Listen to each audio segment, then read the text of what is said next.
memberikan pertanyaan kepada paslon nomor urut 1. Waktunya 1 menit. Dimulai sejak Anda berbicara. Silakan. Baik, saya akan mengulang. Pertanyaan katanya tidak terdengar. Ini mudah-mudahan jelas. 7 tahun paslon 1 jadi bupati, 1 kali pun tidak pernah WTP, audit BPK. Padahal audit BPK adalah mandatori tentang akuntabilitas, tentang transparansi. Itulah ukuran lembaga negara. Tapi 7 tahun, 1 kali pun tidak pernah WTP, bahkan 2 kali disclaimer. Saya 5 tahun semuanya WTP. Itu pertanyaan saya yang pertama. Yang kedua, Gardu Induk Talang Gunung mangkrak 8 tahun. 5 tahun zaman paslon jadi bupati, 3 tahun setelahnya. Saya bisa menuntaskan itu. Saya ingin bertanya, apa kok sampai 8 tahun mangkrak? Saya selesaikan zaman saya, sekarang Gardu Induk sudah beroperasi, tebing tinggi dan saling terang benderang, tidak mati listrik lagi. Ini pertanyaan dari saya. Mohon dijawab. Masih ada waktu? Cukup. Cukup. Oke, baik. Paslon nomor urut 2. Terima kasih. Selanjutnya, saya persilakan untuk paslon nomor urut 1 untuk menjawab pertanyaan dari paslon nomor urut 2. Waktu 2 menit. Dimulai sejak Anda berbicara. Silakan. Ya, terima kasih paslon nomor 2. Saya malah tertarik audit BPK tidak pernah WTP. Memang betul. Dikarenakan ketika saya jadi bupati 2008, ada pelimpahan begitu banyak aset dari Kabupaten Lahat yang belum bisa semua terrealisasikan, diselesaikan. Sehingga aset inilah yang mengganjal sehingga kami tidak pernah WTP. Tapi dari sisi pengelola keuangan insya Allah semua bagus. Ada temuan BPK tapi hal yang kewajaran. Jadi kalau masalah audit BPK tidak WTP dikarenakan aset yang dari Lahat dilimpahkan waktu itu ke 4 Lawang, masih banyak belum ada penyerahan dan sebagainya. Itu yang pertama. Yang kedua, Gardu Induk. Ini menarik karena Gardu Induk itu adalah produk daripada HBA Bupati. Saya datang ke Menteri Dahlan Iskan waktu itu, saya minta pembangunan Gardu Induk GI di 4 Lawang. Beliau menjawab tidak ada alokasi dari Direktur BUMN, ternyata memindahkan dari Kabupaten Saralangun ke Kabupaten Pak Lawang. Kenapa belum selesai? Pertama, kena jaringan. Jaringan Sutet itu ke Lubuk Linggau. Ada alokasi yang belum bisa selesaikan waktu itu, dan saya saya berhenti karena musibah 2015, itu proses sudah berjalan. Gardu Induknya tidak masalah, jaringan Sutet yang bermasalah. Jaringan Sutet ini adalah menggunakan tower-tower di daerah Musirawas dan Lubuk Linggau dilalui, bukan daerah 4 Lawang saja. Jadi mungkin sudah tahu, malah saya ingin bertanya kembali. Saudara ketika calon 2018 menyatakan 6 bulan saya jadi bupati, semua selesai. Jaringan Sutet akan masuk, kalau tidak saya akan mundur. Itu yang saya ingat, saya nonton itu video Anda ketika berdebat dengan paslon waktu itu 2018. Ini malah menarik, terima kasih. Masih ada waktu sedikit? Cukup? Oke. Baik.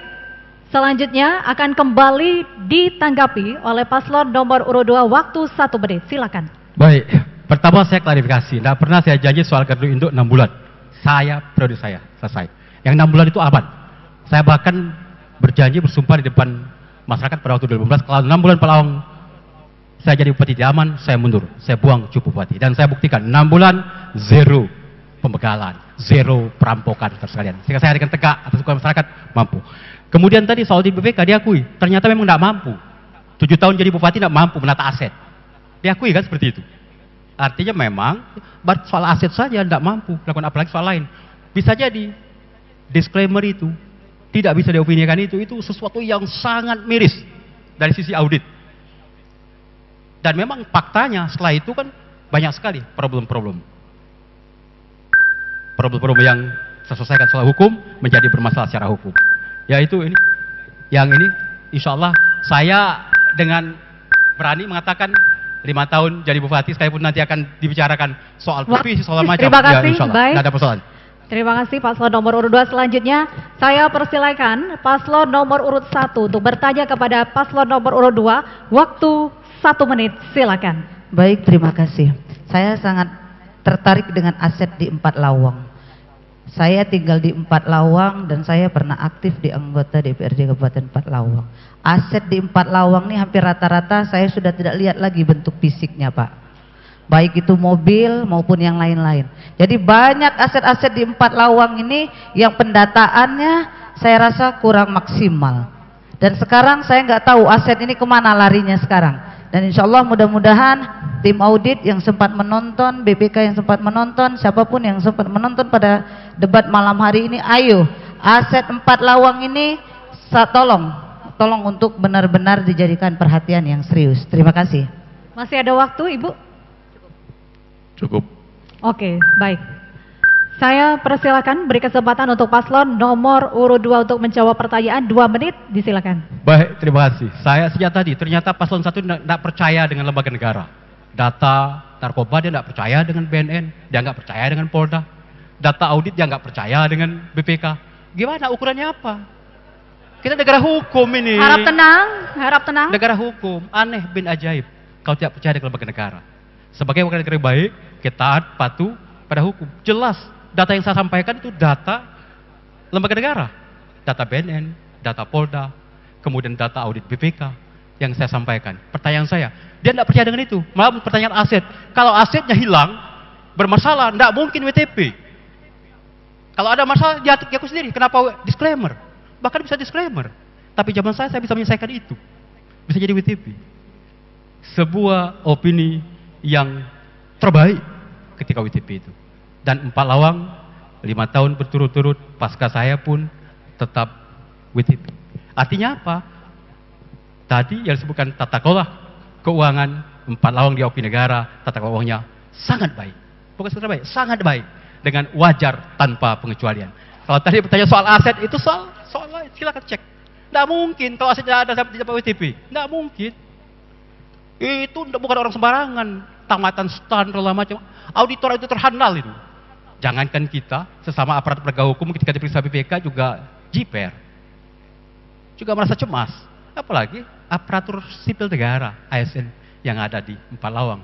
Ketika di audit BPK, kalau salah, pasti takut dan gugup. Dan itu, kalau dia kerugian negara, 60 hari tidak dikembalikan, itu menjadi ranah pidana korupsi, Bapak Ibu sekalian. Insya Allah ya, yang kita lakukan itu yang terbaik untuk bangsa negara, yang terbaik untuk 4 lawang tercinta. Terima kasih, kembali ke moderator. Oke, selanjutnya kembali saya berikan kesempatan untuk menanggapi paslon nomor urut 1, waktu 1 menit, silakan. Ya, WTP itu bukan mencerminkan bahwa tidak ada masalah dalam konteks pengelola keuangan. Kita banyak lihat WTP yang terjadi, ada OTT KPK, ada segala macam. Jadi kalau kita membanggakan WTP, bagi saya itu satu indikator pertama. Bagaimana defisitnya 4 lawang 227 miliar zaman saudara menjadi bupati. BPJS tidak dibayar. Ada hutang ke bank pihak ketiga. Peruntukannya pun sampai sekarang masyarakat tidak tahu kemana. Ya kan? Jadi WTP itu bagi saya bukan satu keharusan bahwa clean and clear, ya pasti ya. Jadi sudahlah, saya juga mantan bupati, ya.